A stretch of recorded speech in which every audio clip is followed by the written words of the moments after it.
All right, once again, welcome back. Welcome to Sunsilk World Cup Cricket Hangama. It is presented by Panther Tire, powered by Sparks Smartphone, shine with Sparks, and of course brought to you by Zameen.com. Har pata, hame pata hai. I've got two legends, two gentlemen in the house. Assalamu alaikum, Salim Malik साहब. Assalamu alaikum, Abdul Rauf साहब. Assalamu alaikum. कैसे हैं आप लोग? क्या हुआ sir? हम तो अच्छे हैं, इंग्लैंड वाले अच्छे इंग्लैंड वाले अच्छे नहीं हैं. सर मैंने तो पेशेंट को पहले ही कर दी थी. मैंने बताया था कि जी South Africa is going to win, very convincing win. और आज साउथ अफ्रीका ने साबित किया है कि वो मैच जो इन्होंने हारा है वो एक वन ऑफ था. वो अब आज इनकी फॉर्म भी वापस आई है, आज इनकी तमाम चीज़ें वापस थी. In South Africa prove to be a better team. Am I right और रॉन्ग सर? नहीं, इसमें कोई शक नहीं. देखें, रऊफ तो बार बार कहते रहे, हमने भी पिच का बताया था शुरू में कि ये सेकंड बैटिंग वाले को बड़ा, बॉलिंग वाले को बेनिफिट देगी, बेनिफिट देती है. हाँ जी. मगर मेरे ख्याल वो हमें सुन नहीं रहे इसलिए उन्होंने मर्जी अपनी की है. और आज रिज़ल्ट आपके सामने है. शुरू में देखें बिल्कुल बॉलिंग ऐसे लग रहा था जैसे ऑर्डिनरी सी बॉलर बॉलिंग कर रही है. वुड जो 50 की 150 पे बॉल करता है, उसको वो इस तरह मार पड़ रही थी कि मतलब अनबिलीवेबल. इस तरह आराम से जैसे जबकि डिकॉक की विकेट जो है वो फौरन पहले या दूसरे ओवर में गिर गई. हाँ, उसके बावजूद देखें कि इंग्लैंड ने जो बॉलिंग की है, और फिर जब स्कोर हो जाता है ना, हमेशा मैं कहता हूँ जब आप स्कोर लगा देते हैं ना फट्टे पे, जितनी मर्जी बड़ी टीम हो, फिर आप अंडर प्रेशर आते ही आते हैं. क्योंकि आप देखें वेरी पहले बॉल से उन्होंने हिट मारनी शुरू की.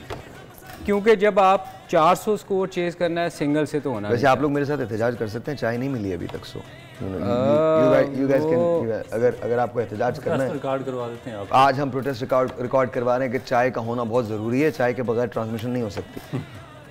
बताइए सर, यहाँ आप तो साथ दे दें. भूल गया चाय देखें, जब आप आते हैं ना, जब चाय मिलती है उसके बाद नहीं मिलती. देखिए साहिर भाई, 400 रन्स, उसमें क्या होता है कि आप पहले बॉल से ट्राई करते हैं कि मैंने शॉटें खेलनी है. सर पहले बॉल से, वो जब नहीं क्रीज पे आए थे तब भी खेल रहे थे. मैं आपको बता रहा हूं. उसकी रीज़न ये है ना कि प्रेशर इतना ज़्यादा, प्रेशर बहुत ज़्यादा था, बहुत ज़्यादा. आप डॉट बॉल खेलने की पोजीशन में नहीं होते, क्योंकि आपने 400 रन चेज करने होते हैं. होता क्या है कि फिर अच्छी बॉल को भी आप साउथ अफ्रीकन बैटिंग, आप साउथ अफ्रीकन की बैटिंग देखिए. I mean, they're playing all over the ground, sixes and fours and what not. यार साहिर भाई, आप ये देखें कि उनके फास्ट बॉलर जो सबसे बेस्ट बॉलर है जेनसन, उसने 70 कर दिया. हाँ, जेनसन ने 70. आप देखें 80 कितना किया उसने, मेरा ख्याल 75. Not out right. और मेरे ख्याल में आने वाले दिनों में वो बहुत बड़ा ऑलराउंडर होगा. जैसे आज उसकी मैंने 2-3 इनिंग्स देखी हैं, और स्पेशली आज तो देखें ना, उसने कमाल ही बैटिंग की है. वो सामने वाले ने 100 किया है, मगर वो उससे ज़्यादा अच्छा लग रहा था ऑनेस्टली. हालांकि वो बहुत बड़ा बैट्समैन है, क्लासन बहुत बड़ा प्लेयर है, मगर उसने क्या इनिंग खेली है साथ उसके, इक्वली गुड. मतलब जैसे वो शॉटें खेल रहा था, उससे खूबसूरत शॉट वो खेल रहा. आप जो हमेशा कहते हैं, मुझे आप बड़े याद आ रहे थे, बिकॉज हमने अलग अलग जगह मैचेस देखे हैं, लेकिन मैं आपको बता रहा हूँ, मुझे आप बहुत याद है. आप हमेशा कहते हैं कि पार्टनरशिप बनाएं, छोटे छोटे ओवर्स का टारगेट लेके चलें, और आज साउथ अफ्रीका ने बिल्कुल यही किया. नहीं, साउथ अफ्रीका ने देखें, पहले इनिंग में प्रेशर नहीं होता ना. पहली इनिंग में क्या होता है, आपने टारगेट सेट करना होता है. उसमें आप 400 रन चेज नहीं कर रहे थे. उसमें अगर बॉल डॉट बॉल भी चले जाए तो आपको कोई फर्क नहीं पड़ता, क्योंकि आप नॉर्मल इनिंग खेलते हैं. जब सामने फट्टे पे स्कोर लगा हो ना, फिर आपके बुलबुली मची होती है कि यार ये मैंने चेज करना है. 8 की रन्स की इनिंग चेज करनी है साउथ अफ्रीका. लेकिन साउथ अफ्रीका पे प्रेशर था. देखिए, मैं आपको उसका रीज़न बताता हूँ. आप नेदरलैंड से एक मैच हार के आ रहे हैं, और आज उन्होंने ये प्रूव किया है कि वो सिर्फ एक वन ऑफ था. और जाहिर है वो इतना बड़ा प्रेशर ले रहे थे, because South Africa is considered to be one of the best teams in the world cup. तो वो ये नहीं चाहते थे कि खुदा न करे आज ये जो चीज़ है ये कंटिन्यू नहीं होनी चाहिए. तो ये तो देखें ना, जो बड़ी टीम होगी वो तो फिर मौका दोबारा नहीं देगी ना. आज तो इंग्लैंड ने भी पूरी कोशिश की होगी, मगर स्कोर इतना बड़ा लग गया था कि वो उसको कवर ही नहीं कर पाए. वो वो सर क्या कहते हैं? देखिए, जो बेसिक चीज़ ये है कि जो ये इंग्लिश टीम है स्टैट्स पर बहुत ज़्यादा ये फोकस करती हैं और उनके मुताबिक ये अपना प्लानिंग करते हैं। और मेरा ख्याल है कि जो क्रिकेट की गेम एक ऐसी गेम है कि इस पर आप बहुत ज़्यादा स्टैट्स पर रिलाई नहीं कर सकते। इस पे आपको जो आपकी स्ट्रेटजी बनानी होती है वो मौके को देख के, पिच की मुनासिबत से और वेदर को देखकर आपने तरतीब देनी होती है। उसके बाद फिर आप सक्सेसफुल हो सकते हैं। अगर आप बिल्कुल कम्प्लीटली स्टैट्स पर चले जाएंगे, जिस तरह इस ग्राउंड की स्टैट्स ये कहती थी कि 70% टीमें वो मैचेस जीतेंगी जो सेकंड बैटिंग करेंगी, और उसी पे इंग्लैंड गई और उसी पर डिसीव हुए और मैच आ रहे हैं। अगर वो पिच कंडीशंस पर जाते, पिच को चेक करते, उसका बिहेवियर देखते, तो मेरा ख्याल है कि इतनी बुरी शिकस्त ना होती। मैंने शुरू में आपको कहा था, जब ये टॉस जीत कर इन्होंने साउथ अफ्रीका को बैटिंग दी थी, तो मैंने कहा था कि ये बहुत बुरी तरह फंसेगी, क्योंकि जब ड्यू फैक्टर इन्वॉल्व होगा, मॉइस्चर आएगा, उनके पास तेज़ बॉलर हैं, 3 उनके जो रिबाडा है, नगीडी है और उसके बाद जैनसन है, वो इनको खेलने नहीं देंगे। फिर मॉइस्चर में बॉल स्विंग भी करता है, और अंडरलाइट्स जब आपकी पेस 85 से 90 तक जाती है, तो जो बैट्समैन चाहे जितना भी अच्छा हो, वो बहुत ज़्यादा स्ट्रगल करना शुरू कर देता है। तो आज एग्जैक्टली यही इंग्लैंड से हुआ है। और इससे पहले जो अफगानिस्तान से मैच खेले, इवन कि उनके बॉलर बहुत ज़्यादा फास्ट नहीं थे अफगानिस्तान के, मगर इन्होंने उनको बैटिंग दी, 283 रन उन्होंने किए। और उसके बाद जो उनके 2 बॉलर थे, नवीनुल हक और फारूकी, उन्होंने आउटस्टैंडिंग बॉलिंग करके इनको बिल्कुल फ्लैट आउट कर दिया। So here's my question, is England out of the world cup? अभी तक मैं नहीं कह सकता कोई टीम भी वर्ल्ड कप से बाहर, क्योंकि देखें कि कल ऑस्ट्रेलिया नंबर, ये तीसरा मैच है जो इंग्लैंड हारा है, राइट? थर्ड मैच हारा, लेकिन देखें कि जो ऑस्ट्रेलिया नंबर 8 पे थी और आज ऑस्ट्रेलिया मेरा नंबर 4 पे, नंबर 4 पे आ चुकी है। अगर इंग्लैंड भी कंसेक्टिव आगे 3-4 मैचेस जीतता है, तो वो उसकी पोजीशन डिफरेंट होगी। आप आउटराइट नहीं कर सकते किसी भी टीम को, अभी किसी को राइट ऑफ नहीं किया जा सकता। यूसुफ? नहीं, बिल्कुल ठीक कह रहे हैं, उनको निकाल तो नहीं सकते आप टूर्नामेंट से कि ये बाहर हो गए हैं, मगर जो उनकी फॉर्म चल रही है ना, उससे लग रहा है कि वो इस टूर्नामेंट में अच्छा नहीं खेल रहे, बहुत ही बुरी परफॉर्मेंस दे रहे हैं। मतलब कोई प्लेयर ऐसा नहीं लग रहा कि हेड डाउन, बॉडी लैंग्वेज उनकी अगर आप देखें तो वो इंग्लैंड की टीम मुझे नहीं लग रही। वो ऐसे लग रहा है जैसे क्वालिफाई करके कोई टीम नहीं आती टूर्नामेंट में। तो मुझे बड़ा अफसोस हो रहा है, इंग्लैंड की टीम जो बहुत बड़ा नाम है, बहुत अच्छी टीम है, और मेरे बहुत सारे प्लेयर इसमें ऐसे हैं जो मेरे फेवरेट हैं, जो बहुत अच्छा खेलते हैं, मगर वो उनकी बिल्कुल ही वो उनकी परफॉर्मेंस अच्छी। अच्छा, इसमें सलीम भाई एक क्वेश्चन ये है कि देखें कि आप चाहे 11 आपके वर्ल्ड क्लास प्लेयर हों आपकी टीम में, मगर जब तक आप पिच के मुताबिक स्ट्रेटजी नहीं बनाएंगे, जो टीम आपकी पिच के मुताबिक रखी, आप मैच नहीं जीत सकते। अगर हम सुबह यही बात कर रहे थे आपके साथ कि अगर उनके साथ पास 2 स्पेशलिस्ट स्पिनर होते तो रिजल्ट डिफरेंट होता। हाँ। उन्होंने बेन स्टोक्स जो वर्ल्ड का बेस्ट ऑलराउंडर है, मेरे ख्याल में इस वक्त दुनिया में उससे अच्छा ऑलराउंडर कोई नहीं है। हाँ। उसको भी शामिल किया, मगर कोई रिजल्ट प्रोड्यूस नहीं कर सके, क्योंकि पिच के मुताबिक टीम सिलेक्शन नहीं थी। वो स्टोक का ना, वो कितने मैचों के बाद आया है, और आप जब इंटरनेशनल क्रिकेट से बाहर होते हैं ना, बेशक 1 महीने के लिए बाहर हों, फिर वापस आके ना दोबारा आप थोड़े से रस्टी हो जाते हैं, वो आपको स्टार्ट करना पड़ता है। बिल्कुल सही, बिल्कुल सही। अच्छा एक बात और, हेंड्रिक्स की इनिंग्स, उसके बारे में क्या कहते हैं? हेंड्रिक्स को वो अपने कप्तान की जगह लेके आए थे। अच्छा, ये मैं आपसे भी एक क्वेश्चन है मेरा कि आपके बहुत सी फेवरेट प्लेयर हैं जो बोम है, साउथ अफ्रीकन, हम तीनों के बहुत फेवरेट, तो हम तीनों की जगह पे नॉट मी, मैं मुझ पे ये क्यों है? हेंड्रिक्स ने, आपने कहा था ना कि इसको किस नंबर पे भिजवाएं, तो मैंने कहा था आप ओपन से ऊपर ही, तो मेरे ख्याल उन्होंने सुन लिया। मैं हाथ उठा के कहता हूं मेरे बहुत फेवरेट। नहीं, अभी आपको एक सैड न्यूज़ ये होगी कि जो उनकी रिप्लेसमेंट पे खेले हेंड्रिक्स 85 उन्होंने कर दिया। आपका क्या ख्याल है कि अगले मैचेस में उनकी जगह बनेगी? आई डोंट केयर जगह बने ना बने, because my daughter is 8 years old और उसे वो बहुत पसंद है। तो क्यों सर ये जाने दीजिए, वजह मैं नहीं बता रहा, आप सबको वजूहात किसकी बताएं? नहीं, वो प्लेयर अच्छा है, he's a beautiful man and I think वो प्लेयर भी बहुत अच्छे हैं। सिर्फ उनका इशू ये है कि आई थिंक वो इन दोनों थोड़े से आउट ऑफ फॉर्म है, लेकिन उन्होंने साउथ अफ्रीका को लीड किया और यहाँ तक लेके आए हैं, और पहले 2 मैचेस उन्होंने साउथ अफ्रीका को पहले 3 मैचेस के अंदर क़यादत भी उनकी की है। So I think he is going to be back, वो आ जाएंगे वापस। बहुत अच्छे तरीके से जेल किया और टीम को लेकर चल रहे हैं, और कॉम्बिनेशन एक विनिंग मोमेंटम लाया हुआ उन्होंने। सर नहीं, उसकी कप्तानी बड़ी अच्छी है। एक तो वो देखें, एक तो खुद कुछ नहीं कर रहे, प्लस फिर वो जब फील्डिंग करते हैं वो बाउंड्री पे खड़े होते हैं, और मुझे ये नहीं समझ आती कि वो बॉलर और फील्डिंग को किस वक्त वो बताते हैं कि क्या करना है। ये मुझे कुछ कप्तान मैंने देखे हैं ऐसे जो ऑनेस्टली मैं सीरियसली इस पे मजाक को ना इसे मजाक में ना मजाक तो आप कर रहे हैं। नहीं कह रहे थे गुस्सा नहीं करते, एक दो मैचेस में उन्होंने काफी गुस्सा भी, वो हम दोनों बात कर रहे थे, मगर साहिर भाई किस बात पे गुस्सा किया? मुझे बुलाया नहीं, मुझसे बात ही नहीं की। साहिर भाई एक चीज़ देखें, उसको ना मैंने इस टूर्नामेंट में देखा, इससे पहले भी बहुत सारे मैचों में कुछ कप्तानों को देखा है। देखिए कप्तान का काम होता है दायरे के अंदर फील्डिंग करना।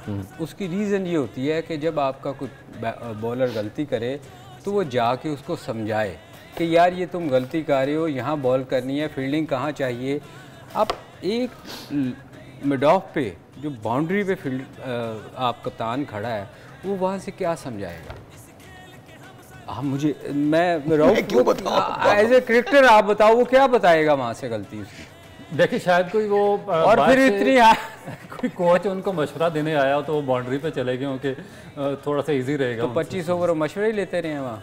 अच्छा 25 ओवर खड़े रहे। तो अच्छा ये देख लीजिएगा, ये जंग इन दोनों की है, इसके अंदर मेरा कोई कसूर नहीं। कल को मेरे खिलाफ कुछ चीज़ हो तो तुमने क्रिकेट इस जगह खेली तुमने। नहीं आपको इसमें हम किसी की वो नहीं कर रहे, मगर मैं ये सीरियसली मैं बता रहा हूँ कि कैप्टन को दायरे में खड़ा, आपकी क्यूरियोसिटी है ये, नहीं दायरे में होना चाहिए। आप क्या बताएंगे मुझे बताएं ना, आप कैप्टन अगर दूर खड़ा है, वो अपनी फील्डिंग सेट करनी है तो वो विकेट कीपर, इसीलिए मैंने बहुत सारे मैचों में देखा है, बहुत सारे विकेट कीपर बता रहे होते हैं कि फील्डर को इधर उधर कर रहे होते हैं और कैप्टन खड़ा है देख रहा है कि वो, तो फिर यहाँ तो फिर आप उसको कैप्टन बनाए ना जो फील्डिंग सेट कर रहा है, ये डिसीजन ले रहा है। अच्छा सलीम भाई दायरे से फाइन लेग पे गए और आस्ता आस्ता उन्होंने मैच से ही बाहर कर दिया। और वैसे भी how about Sri Lanka and Netherlands? देखिए कंप्रीहेंसिव विक्ट्री थी उसकी श्रीलंका की 5 विकेट से, और इसमें जो नेदरलैंड है उनको भी बहुत क्रेडिट देना पड़ेगा क्योंकि 95 थे उनके और 262 उसके बाद 262 में उन्होंने बड़ा टारगेट बिल्ड किया। और ये एक ऐसी टीम है कि जो क्वालिफाइंग राउंड में जीत के आई है और इन्होंने एक डिफरेंस क्रिएट किया, अच्छी टीमों के खिलाफ मैच भी जीता है इन्होंने, साउथ अफ्रीका को शिकस्त दी है और आज भी श्रीलंका के खिलाफ बहुत अच्छी इन्होंने क्रिकेट खेली है। तो मेरा ख्याल है कि जो उनसे तवक्कुआत थी उसके मुताबिक ये टीम खेली है नेदरलैंड की, और आगे जाकर ये बड़ी टीमों को बहुत बड़ा सरप्राइज़ देगी। ये मेरा ख्याल है इसको जो उनके लेवल की टीमें हैं जैसे श्रीलंका है या बांग्लादेश हैं, उनके साथ मैच नहीं खेलना चाहिए, इनको खेलना चाहिए साउथ अफ्रीका, इंग्लैंड, ऑस्ट्रेलिया उनके खिलाफ ये बहुत अच्छा खेलते हैं। साउथ अफ्रीका पाकिस्तान के खिलाफ बड़ा अच्छा खेले थे। हाँ बहुत अच्छा खेले थे। और एक वक्त वो था even this match in Sri Lanka versus Netherlands, इसमें भी एक जगह वो था जहाँ श्रीलंका मुश्किल में था, श्रीलंका मुश्किल में था, उनकी गिर गई थी और मेंडिस भी आउट हो गए। एग्जैक्टली। तो but they played good. I think मुझे ऐसे लगता है कि जैसे नेदरलैंड्स आने वाले दिनों में एक बहुत अच्छी टीम साबित होगी, एक बहुत बड़ी टीम साबित होगी अगर वो इसी तरह से क्रिकेट खेलते रहे और वो सब कुछ नहीं हुआ जो शायद बांग्लादेश के साथ हुआ, बिकॉज बांग्लादेश का भी बड़ा प्रॉमिसिंग फ्यूचर था, but at the same time I think अब वो जरा एक स्ट्रगलिंग फेज से गुजर रहे हैं। शायद टीमों पे ये वक्त आता है। इम्पैक्ट प्लेयर कौन था आज के दिन? देखिए क्लासन आउटस्टैंडिंग उन्होंने नहीं खेली और 67 बॉलों पे 109 स्कोर किया और मैच को टोटली उन्होंने चेंज करके रख दिया और उन्हीं की वजह से बाद में जॉनसन ने एक अच्छी इनिंग खेली। तो आई थिंक ये वर्ल्ड कप का अब तक का सबसे बड़ा स्कोर है। दो थी अब तक का सबसे बड़ा स्कोर। जी आप मुझे यकीन है आप दूसरा किसका नाम लेंगे, मुझे मालूम है क्योंकि सलीम भाई आपके साथ मुझे ना, अच्छा बताइए, मैं सुनना चाहता हूँ दूसरा कौन था मुझे बताएं। मैं I know what you are saying. इसमें देखें टर्निंग पॉइंट 2 थे, एक तो टॉस जीत के उनको बैटिंग करवाना, हाँ, और सेकंड जॉनसन की उसने जो बॉलिंग की और 2 आउट किए, अर्ली विकेट्स ली। अच्छा मेरे ख्याल में मतलब ये भी बहुत बड़ा 75 की इनिंग और उसके बाद 2 विकेट आउटस्टैंडिंग और सबसे बड़ा टॉस जीत के खुद ना खेलना। मतलब ये एक अजीब सरप्राइजिंग डिसीजन था जो उन लोगों ने लिया और वो मेरे ख्याल में गलत था। बिकॉज रिमेंबर जब हम लोग ट्रांसमिशन भी कर रहे थे पहले तो आप लोग दोनों बार बार यही कह रहे थे कि ये चीज़ नहीं होनी चाहिए, इनको पहले बैटिंग करनी चाहिए थी, इंग्लैंड को पहले बैटिंग करनी चाहिए। इंग्लैंड टॉस जीत गया, टॉस जीतने के बाद उन्होंने फील्डिंग का फैसला किया और फिर 399 रन्स, वो राउफ जो बात आई थिंक अब तक का सबसे बड़ा स्कोर है ये। जी सबसे बड़ा स्कोर। अब बिल्कुल एग्जैक्टली आप बात सही कर रहे हैं कि जिस टीम के पास एक ऐसा बॉलर हो जो 150 155 पे बॉलिंग कर रहा हो और उसको अंडर लाइट और मॉइस्चर में और जब ड्यू पड़ रही है, मेरा ख्याल है कि ज्यादती है अपने आप के साथ। आज तो बिल्कुल ऑर्डिनरी सा बॉलर लग रहा है, अगर फर्स्ट टाइम इसी तरह होगा। आप दुनिया के किसी भी बॉलर इंडियन पिचेस पर ले आए जो कि फ्लैट और बैटिंग ट्रैक। मैं पता है क्या समझा था, ये इंपैक्ट प्लेयर कौन कह रहे हैं और टर्निंग पॉइंट क्या कह रहे हैं, कहते भूमा का ना खेलना था वो इंपैक्ट था। anyway, break लेते हैं. I don't know. We love the guy, and I think he's going through a bad patch, and he's a wonderful cricketer. We wish him all the best. एक छोटा सा ब्रेक है, मिलते हैं break के बाद एक ऐसा वाक़या है जिसके बारे में हम बात करना चाहेंगे. पहले हम कुछ टिप्स लेंगे सलीम भाई से एंड ऑफ कोर्स रऊफ भाई से, लेकिन एक ऐसा वाक़या है जो नहीं होना चाहिए था, हिंदुस्तान में पेश आया है. We'll be right back.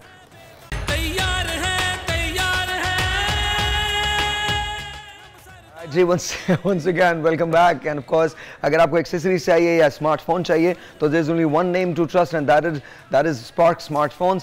आपको सिर्फ इतना करना है कि www.sparks.pk पे जाना है, और वहाँ जाने के बाद आप स्मार्टफोन भी बाय कर सकते हैं, एक्सेसरीज भी ले सकते हैं और दाखिल हो सकते हैं एक ग्रैंड प्राइज रेफल में जो आपको फाइनल वाले दिन मिलेगा. So if you need accessories और a smartphone then shine with Sparks. Visit www.sparks.pk.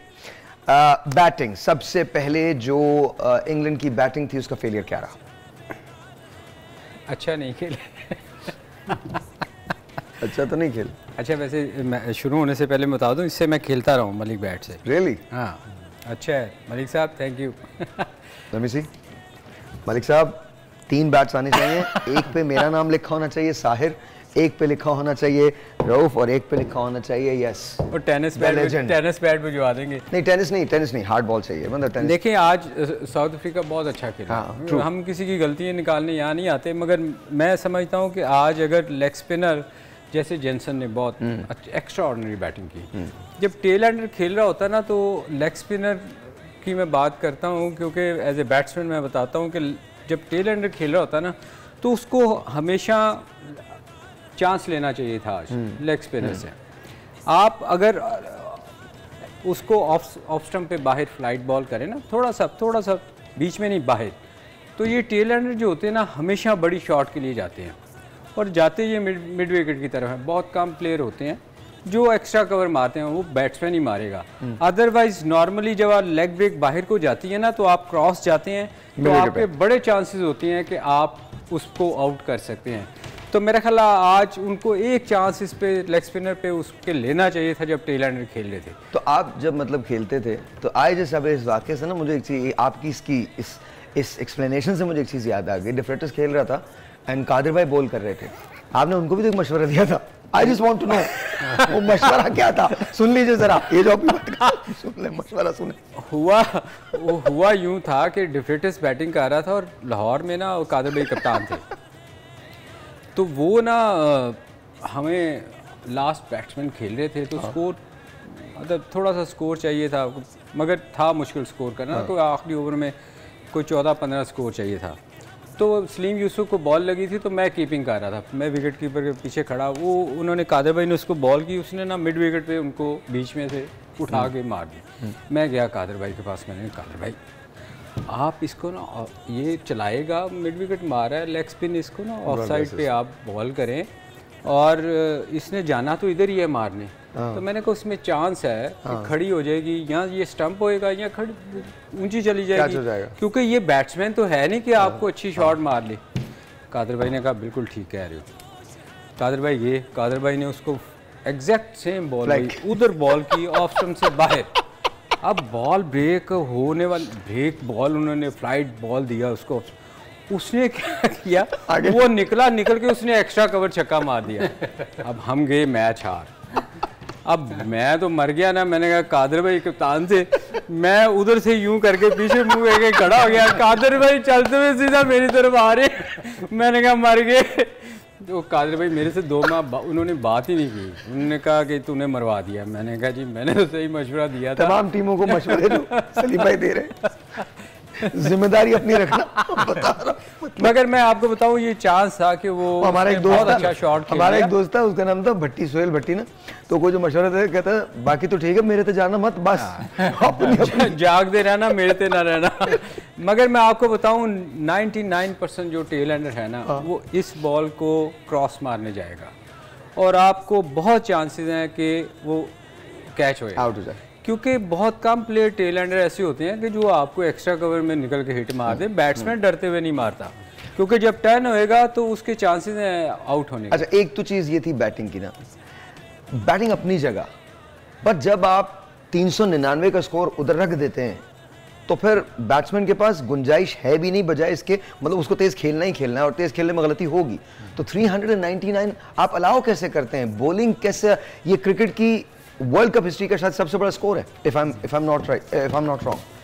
देखिए वही सिंपल मेथड है जो हम काफ़ी अरसे से बात कर रहे हैं कि जब तक आप चैनल पे बॉल नहीं करेंगे, विकेट टू विकेट और डिसिप्लिन से बॉलिंग नहीं करेंगे, आप कास्ट करेंगे। चाहे आप देखिए वुड 150 पे बॉलिंग कर रहे थे और उनको 86 होगा 8 ओवर में, और अपना कोटा उन्होंने मुकम्मल नहीं किया। कल हमारे जो हारिस रऊफ थे उनकी पेस भी 150 प्लस है। yes. और उनसे भी 10 ओवर मुकम्मल नहीं हुए, उन्होंने भी 8 ओवर में 80 रन से ज़्यादा कंसीड किए। वजह उसकी क्या है कि वो जब अगर बैट्समैन खड़ा होता तो उसको ये विथ देते हैं, बाजू एक्सटेंड करने का मौका देते हैं, वेवर्ड बॉलिंग करते हैं। कभी कट पे उनसे शॉट खाएंगे, कभी of side the off stump drive खाएंगे, कभी लेग स्टंप पे उनको दे देंगे।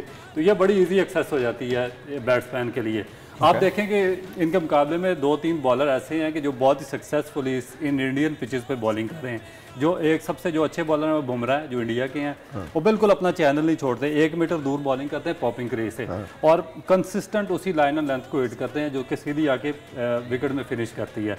वो सक्सेसफुल है। उसके बाद आप हेनरी देख रहे हैं जो न्यूजीलैंड के फास्ट बॉलर हैं, तेज नहीं है मगर वेरिएशन के साथ विकेट टू विकेट बॉलिंग करते हैं। हेजलवुड, उसके बाद हेजलवुड जो ऑस्ट्रेलिया के आउटस्टैंडिंग बॉलिंग की है उन्होंने पूरे इवन कमिंस ने जो उनके कैप्टन हैं। तो ये हमारे जो फास्ट बॉलर हैं उनको भी इस चीज़ से सीखना पड़ेगा। और जो बाकी हैं वर्ल्ड के जितने भी इस टूर्नामेंट में खेल रहे हैं, इंडियन फ्लैट पिचेज हैं, जब आप 1 मीटर दूर करेंगे तो पिच भी थोड़ी सी स्लो है, एक पेस से बॉल आता नहीं है, तो वो कभी लो रहेगा, कभी आपके पैड में लग जाएगा, विकेटों में लग सकता है, और चांसेस रहते हैं आपके पास विकेट लेने के।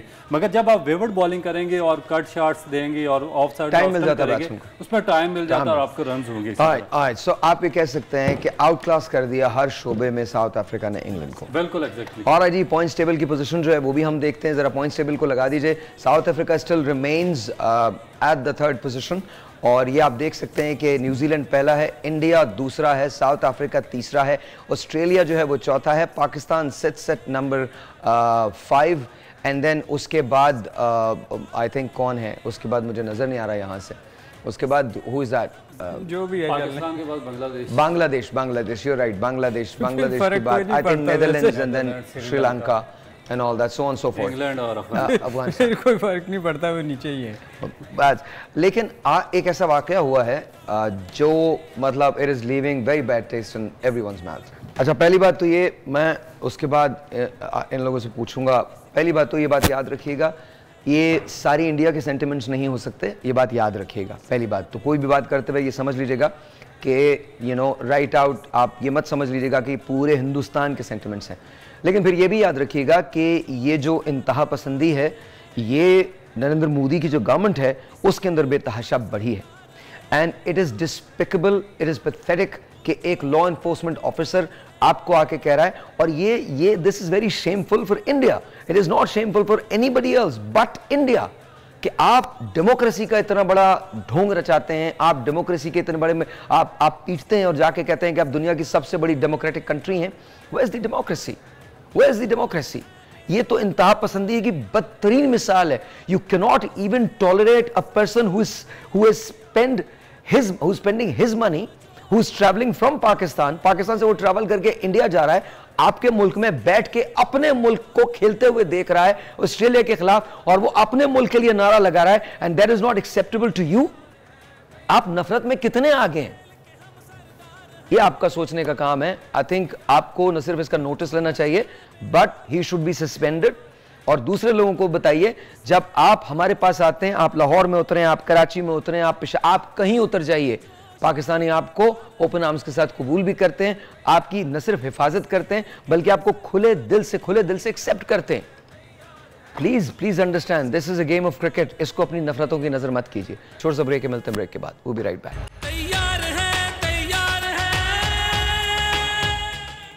Once again जी, welcome back to Sunsilk world cup Hungama, world cup cricket Hungama. अच्छा, वो दूसरा आदमी जो है उसको बिठाने की कोशिश कर रहा है, वो कह रहा है कि sir please set and just despicable act. I think जो भी वहाँ की लॉ इन्फोर्समेंट एजेंसी है उसको उसके खिलाफ कार्रवाई करनी चाहिए। आईसीसी को भारत से पूछना चाहिए, इंडिया से पूछना चाहिए, वाई इज़ इट कि people are not feeling safe, why is it कि आपकी इंतहा पसंदी इस हद तक बढ़ चुकी है, और जो जहर आप लोगों के जहनों में घोल रहे हैं इसके कॉन्सिक्वेंसेस सिर्फ इंडिया को बर्दाश्त करने पड़ेंगे और किसी को भी नहीं। इससे पहले कि क्रिकेट वर्ल्ड आपको आइसोलेट करे, एंड आई नो अभी ऐसा लगता है कि शायद we are talking about a giant who can never come down, but याद रखिएगा इवन बर्रे आज़म अपनी जगह तब्दील करते हैं, anything can happen, and so don't be the it factor, because it factor also vanishes, it evaporates, and one day it's going to happen to you, because अभी जो कुछ भी दिया जाता है, और सबसे बड़ी बात ये अफसोस किस बात का होगा, इतनी बड़ी टीम इंडिया, इतने बेहतरीन प्लेयर्स इंडिया के, मैं आपसे भी रिक्वेस्ट करूंगा जो लोग हमको देख रहे हैं, उस एक आदमी के एक्ट को पूरे हिंदुस्तान का एक्ट मत समझिएगा, वो एक आदमी का एक्ट है, लेकिन उसके साथ साथ ये बात याद रखिएगा कि इंतहा पसंदी ख़त्म होनी चाहिए। आप लोग इतना ट्विटर लिखते हैं, इतना ये लिखते हैं, कम से कम you guys can write about this is well, और लेकिन do not bash Indians, because सबसे बड़ी बात ये सारा हिंदुस्तान ऐसा फील नहीं कर रहा, लेकिन हाँ इसके बारे में ज़रूर अपनी आवाज़ उठाइए, ज़रूर लिखिए, क्रिकेट वर्ल्ड को बताएं, दुनिया को बताएं how do you guys feel, और सबसे बड़ी बात ये अगर क्रिकेट के अंदर ये सारी चीज़ें आ गई तो फिर गेम की खूबसूरती ख़त्म हो जाएगी। सलीम भाई देखिए साहिर भाई, हम लोग इंग्लैंड खेले हैं, ऑस्ट्रेलिया खेले हैं, सारी दुनिया में जाके खेलते हैं, इंग्लैंड, साउथ अफ्रीका, जहाँ भी पाकिस्तानी हैं अपने फ्लैग लेके जाते हैं और बैठ के वो नारे लगा रहे होते हैं, और कभी किसी ने ये इतराज़ नहीं किया कि यार ये आप हमारे कंट्री में रहते हो, हमारे नेशनल हो। इंग्लैंड में तो हमारे पाकिस्तानी वहाँ के नेशनल बिल्कुल, ऑस्ट्रेलिया में है, साउथ अफ्रीका में है, मगर उन्होंने कभी ये नहीं कहा कि आप ये नहीं कर सकते। किसी पुलिस वाले की इतनी जुर्रत नहीं कि वो आके के, ठीक है आप किसी टीम को सपोर्ट करते हो, आप किसी को भी कर सकते हो। अगर इंडिया के लोग यहाँ आते हैं, मेरा ख्याल जितना प्यार उनको दिया जाता था, और मुझे याद है और देना भी चाहिए, और देना भी चाहिए। जी साहिर भाई, ये जब धोनी वगैरह यहाँ आए थे तो नहर पे मुझे याद है कि इंडिया के फ्लैग लेके लोग उनके साथ नारे लगाते हुए जा रहे थे, जीते थे जब वो दोस्ती कप जब हुआ था जना साहब के ज़माने में। तो बात यह है कि हम लोगों ने तो कभी ऐसा नहीं किया कि यार आप ऐसी हरकतें करें कि जिससे और आग लगे। तो मेरा ख्याल ऐसा नहीं होना चाहिए। क्रिकेट में, स्पोर्ट्स में सियासत को नहीं लेके आना चाहिए। और मैं साहिर भाई आपको एक और बात बताऊँ, ये वहाँ की ऑब्वियसली एजेंसी का काम है जिन्होंने ये उसको कहा है, पुलिस का, वरना उसकी क्या ज़रूरत है कि वो आके आपको कहे कि जी आप नारे नहीं लगा सकते। हाँ, लोग ऐसे नहीं हैं, लोग ऐसे नहीं हैं। हम वहाँ, मैं वही कह रहा हूँ कि सारे इसको कैटेगराइज मत कर दीजिएगा पूरे हिंदुस्तानी ऐसा नहीं है। हम टूर किए, हमने वहाँ बहुत टूर किए इंडिया के। आपको कितनी मोहब्बतें मिली होंगी? मैं कहता हूँ जी, वहाँ लोग जो क्रिकेट को लाइक करते हैं वो बहुत प्यार करते हैं क्रिकेटर से। और इवन हमारे अभी भी जो लोग हैं, अगर आपने वायरल देखा हो नसीम शाह के, कितने लोग इंटरव्यूज़ चलते रहे, मगर ये जो कुछ लोग ऐसे इस किस्म के लोग हैं जो आप कह रहे हैं इंतहा पसंद, ये हर जगह ही हैं, और स्पेशली इंडिया में कुछ ज़्यादा ही हैं। इंडिया के जो, सर मेरे ख्याल में सलीम भाई ज़्यादा किया गया, पॉलिटिकल हो जाएगा, मैं बात नहीं करना चाहता, ज़्यादा किया गया है। आप क्या एक्सपेक्ट करते हैं कि एक इंतहा पसंद फंडामेंटलिस्ट जमात की एक और जमात, मतलब उसकी जो प्रोजनी है, आरएसएस की प्रोजनी है भारतीय जनता पार्टी, तो मैं क्या एक्सपेक्ट होगा? यही एक्सपेक्ट होगा। जी सर, देखिए ये पहली दफ़ा नहीं हो रहा, और ना ही आप इसको कह सकते हैं कि तसलसल है वाक़यात का, जो तसलसल से हो रहे हैं, माइनॉरिटीज़ के ख़िलाफ़ हो रहे हैं, दूसरे लोगों को बर्दाश्त नहीं कर रहे, और स्पेशली जो हम लोग हैं हमको तो बिल्कुल बर्दाश्त नहीं कर रहे।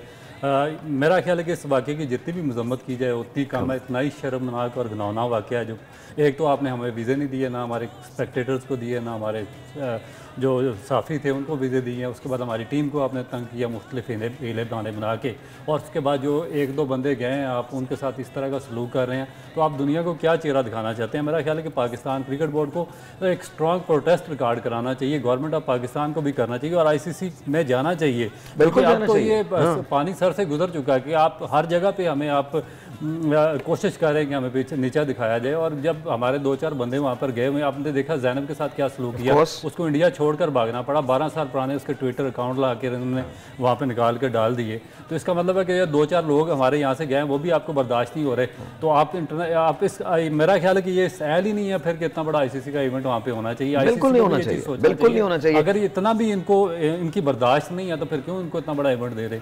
पहले आप हार जाते तो फिर क्या होता? मुझे नहीं पता। आई ऑनेस्टली, देखिए बहुत सारी, अब मैं वो बात कहना नहीं चाहता, लेकिन फिर बहुत सारी बातों पे क्लाउड आ जाता है, बहुत सारी बातों पे क्लाउड आता है, बहुत सारी इंडिया की जीत किसी मकाम पे टेंटेड हो सकती है। मतलब I mean we don't want to say that, honestly we don't want to say that, लेकिन फिर इंसान सोचने में मजबूर हो जाता है। और ये सबसे बुरा सलूक अपनी टीम के साथ कर रहे हैं, अपनी क्रिकेट के साथ कर रहे हैं, अपने मुल्क के साथ कर रहे हैं। सेकुलरिज्म का नारा लगाने वाले लोग अगर ये करेंगे तो फिर तो I think it's not right. याद है सर भाई, शोएब अख्तर ने जब आउट किए थे वहाँ और हम मैच जीते थे तो इन्होंने स्टेडियम में आग लगा दी थी। इतना ये हैं एक्सट्रीमिस्ट, इन्होंने अपने प्लेयर्स के साथ भी बड़ी जाती थी, इवन धोनी के घर पे आग लगाई थी इन्होंने जब वो मैच आ रहा था। तो ये हैं, ये कुछ just a game of cricket. लेकिन इसके साथ साथ मैं उस बच्चे को I want to hug him, जो बच्चा वहाँ मौजूद है और जिसने पाकिस्तान जिंदाबाद का नारा लगाया एंड उसको मना किया, उसने कहा कि तुम मुझे मना कर दो, इस पे मना करो, मैं फिर भी पाकिस्तान जिंदाबाद बोल रहा हूँ। तो I love you brother, whoever you are, इसी तरह से support, keep supporting Pakistan and this is what I am talking about. हमको अपना बेस्ट फुट फॉरवर्ड रखना है, बेस्ट फेस लेके आना है हमको। उस बच्चे ने बहुत अच्छे तरीके से उस बात को हैंडल किया। शायद मैं उसकी जगह होता तो मैं जोश में आ जाता, बिल्कुल शायद उस वक्त हाथापाई तक, बिकॉज यू नो देखिए हम देखकर इतना ज़्यादा जोश में आ गया, हमारा मूड सारा ऑफ हो गया। मैं सच बता रहा हूँ आपको, there is no way that you can not tell me that I can't say Pakistan जिंदाबाद, there is no way and you can not get away with it, you just can not. तो लेकिन उस बच्चे ने जिस तहम्मुल का मुजाहरा किया, जिस बेहतरीन अंदाज में उसने, that speaks loads about how you are. So I love you brother and honestly proud of you and I know Pakistan has lost 2 matches and I know हमारी तकलीफ़ें हैं, but एक बात याद रखिएगा, it is at the end it is just a game of cricket, no matter how much we love, it's just a game of cricket।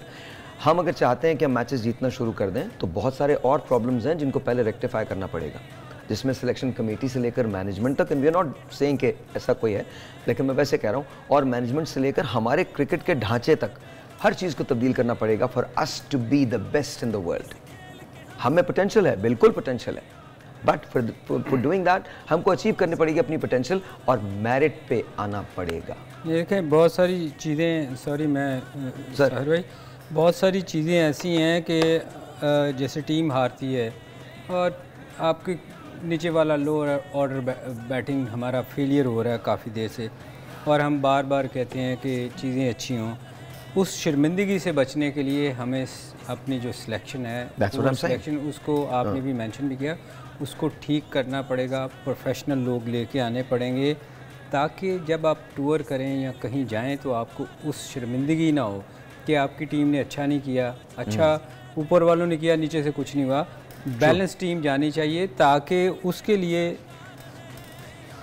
Professional का होना बहुत ज़रूरी है, जो टीम को, जो क्रिकेट को अंडरस्टैंड करते हैं। This coming Friday, that means ये जो फ्राइडे है उसमें मेरा और सलीम अली साहब का एक इंटरव्यू है जो आप देखना मत भूलिएगा। 1 घंटे का वो इंटरव्यू होगा। The legend is gone through a lot, और मैं अभी कोई बात नहीं करना चाहता, but this is the prime example. हम सफ़रिंग की बात करते हैं तो we'll talk about it, अभी नहीं, लेकिन इंशाल्लाह दिस फ्राइडे, कमिंग फ्राइडे, और मैं आपको बताता रहूँगा और आप देखिएगा तो आपको अंदाज़ा होगा कि हमें कहाँ किन तब्दीलियों की ज़रूरत है। ऑलराइट, वेरी क्विकली, कल का मैच बड़ा इंपॉर्टेंट है, बहुत ज़्यादा इंपॉर्टेंट है। India is playing against New Zealand, what do you think sir? देखिए मुझे तो न्यूजीलैंड पसंद है। न्यूजीलैंड मुझे उसकी रीज़न बहुत सारी हैं। गो के इंडिया में बहुत सारे प्लेयर हैं जो मेरे फेवरेट हैं, मगर मुझे न्यूजीलैंड पसंद है सर। New Zealand alright, reason?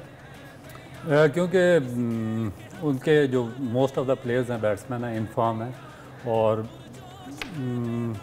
इस टूर्नामेंट में अभी तक सबसे अच्छा जो टीम खेल रही है बैटिंग वाइज वो न्यूजीलैंड की है। और इंडिया के अर्ली ऑन थोड़ा सा प्रेशर में बैट्समैन थोड़ा सा क्लैप्स हुए हैं, तो मार्जिन आप इसलिए न्यूजीलैंड को दे सकते हैं क्योंकि उनके पास बॉलिंग जो है ना, बॉलिंग कम्बिनेशन वो इंडिया से बेहतर है, तो इसीलिए मेरे ख्याल में न्यूजीलैंड ज़्यादा फेवरेट है। लेकिन कल 2 बेहतरीन टीमें खेलने जा रही हैं आपस में, 2 बेहतरीन, इसमें कोई शक नहीं। One of the best 2 teams that are there going to play.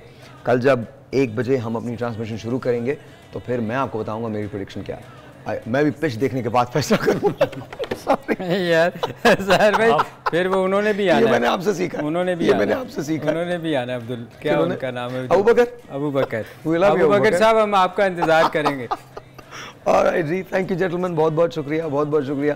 जाने से पहले सिर्फ एक आखिरी बात, अगेन मैं दोबारा कह रहा हूँ, ये एक आदमी का एक्ट है, कभी कभी एक आदमी का एक्ट जो है वो पूरी नेशन के लिए कुछ ऐसा हो जाता है कि उस नेशन को उसकी ज़िम्मेदारी कबूल करनी पड़ती है, भुगतना पड़ता है।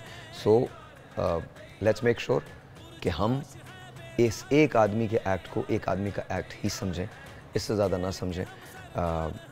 लेकिन बहरहाल ये इंडिया को सोचना है कि वो सेक्युलर है, ये इंडिया को सोचना है कि क्रिकेट कहाँ जाएगी, ये इंडिया को सोचना है कि उसकी सारी फतूहात के बावजूद कहीं ऐसा ना हो कि वो सब कुछ जो उसके पास है वो ना रहे। कल मिलते हैं।